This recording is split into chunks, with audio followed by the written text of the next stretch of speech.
एक खनन अधिकारी हैं जो आईएएस हैं, रांची के, उनका पोस्टिंग है नागपुर में।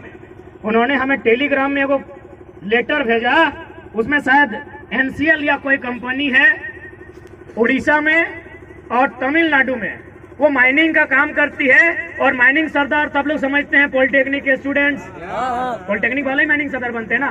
नहीं, हम लोग तो पीएचडी के हैं, हम लोग टेक्निक में गए नहीं, इसीलिए बताइएगा। माइनिंग सरदार की पोस्ट आई है, कहाँ? तमिलनाडु में और उड़ीसा में। क्या लिखा है पता है? कि वही माइनिंग सरदार बनेगा जो उड़ीसा में उड़िया भाषा का ज्ञान रखता हो और तमिलनाडु में तमिल भाषा का ज्ञान रखता हो। और यहाँ उससे कई ज्यादा माइनिंग सरदार के पोस्ट खाली हैं। तो यदि हम यहाँ की क्षेत्रीय भाषाओं में माइनिंग सरदार बनने की अर्हता को रखते हैं तो क्या कोई गुनाह है? क्या कोई पाप है? एक आईएएस अधिकारी ने लेटर भेजा है, यदि आप कहें तो हम लोग आपको फॉरवर्ड कर सकते हैं। मीडिया के लोग उनके सामने पेपर कटिंग दिखा सकते हैं। माइनिंग का काम करती है, माइनिंग सरदार का पोस्ट आया है उड़ीसा में और तमिलनाडु में। उड़ीसा में उड़िया भाषा चाहिए, तमिलनाडु में तमिल भाषा चाहिए। लेकिन झारखंड क्या है? झारखंड बाबा जी का ढाबा है। झारखंड बाबा जी का ढाबा है। कोई कहीं से आए, मुंह उठा के चला आए, फॉर्म भरे, भाषा का बैरियर नहीं, डोमिसाइल का बैरियर नहीं, कोई पॉलिसी नहीं, सब नौकरी ले लेता है। क्या इसी दिन के लिए राज बना है? क्या इसी दिन के लिए हमने रक्त बहाया है? क्या इसी दिन के लिए हमने आंदोलन किया है? आखिर हमने झारखंड राज क्यों बनाया? क्या जरूरत था हमें इस राज्य को अलग करने की? क्या आवश्यकता थी इस राज्य के गठन की? क्या आवश्यकता थी इस राज्य को बनाने की? एक ही आवश्यकता थी कि दबे कुचले लोग, जिन्हें अधिकार नहीं मिल रहा है, जो किरण से, विकास की किरण से कोसों दूर है, उन युवाओं को आगे आने का अवसर मिलेगा। आगे आने का अवसर मिलेगा मतलब क्या? रोड में आगे आने का, बाइक लेके आगे आने का, बस की सीट में आगे बैठने का नहीं। उसे अवसर मिलेगा आगे वीडियो बनने का, उसे अवसर मिलेगा टीचर आगे बनने का, उसे अवसर मिलेगा दरोगा आगे बनने का। याद कीजिए, जब महाराष्ट्र में मराठी और गैर मराठी का विवाद हुआ था, इंदिरा गांधी जो समय की प्रधानमंत्री थी, बाल ठाकरे के साथ उनका टेबल टॉक हुआ था। इंदिरा गांधी ने कहा, तुम भारत को तोड़ने की बात करते हो। माननीय बाल ठाकरे ने कहा कि हमने भारत को तोड़ने की बात कब कही? जिस प्रकार पंजाब पंजाबियों का है, बंगाल बंगालियों का है, तो यदि महाराष्ट्र मराठियों का है, वहां की शिक्षा में, वहां के स्वास्थ्य में, वहां की नौकरियों में यदि पहला अधिकार मराठी का हो तो क्या गुनाह है? क्या कोई गुनाह है? तो ठीक उसी प्रकार इस राज्य की वैकेंसियों में यहाँ के नौजवानों का योगदान हो, यहाँ के नौजवानों को अवसर मिले तो क्या गुनाह है?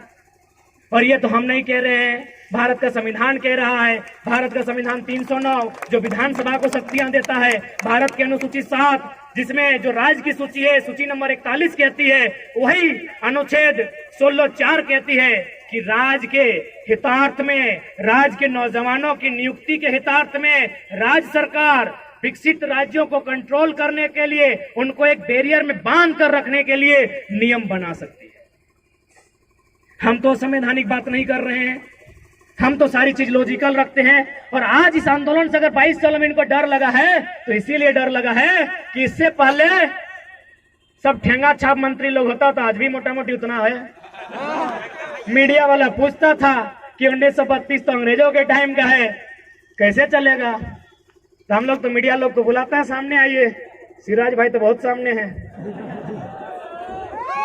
जवाहर हजारीबाग बहुत सामने हैं, तो हम सामने बुलाते हैं, उनको आर्गुमेंट्स, दलील प्रेजेंट करते हैं कि 1932 कहे नहीं चलेगा, कहे नहीं चलेगा। इसी देश में 1860 का कानून चलता है, 1932 कहे नहीं चलेगा भाई? बिल्कुल चलेगा। ये जो बड़ा बाबू 107 की धारा लगाते हैं सर, 107 की धारा मारपीट के लिए, 307 का पार फाड़ने के लिए, 302 टपका देने के लिए, ये कब के कानून है? 1860 के कानून है। तो यदि इसी देश में 1860 के कानून चल सकते हैं तो 1932 कहे नहीं चलेगा भाई? यानी वो हुआ ना कि आप करें तो रास लीला, सर्वा हम करें तो कैरेक्टर ढीला। गजब देश है भाई, गजब का स्टेट है मेरा। यदि आपको अंग्रेजों के कानून से इतना ही दिक्कत है तो चलिए अंग्रेजों को इस देश से बाहर करते हैं। सबसे पहले रेल की पटरी को उखाड़ फेंकते हैं। किसका है रेल की पटरी? अंग्रेजों की। एरोप्लेन किसका है? अंग्रेजों का। तो बोलिए इंडियन को कि कुछ नया अपना काम करें। अंग्रेजों का रेल चलेगा, ए मनोज दा, अंग्रेजों का रेल चलेगा, अंग्रेजों का एरोप्लेन चलेगा, अंग्रेजों का हथियार नहीं चलेगा।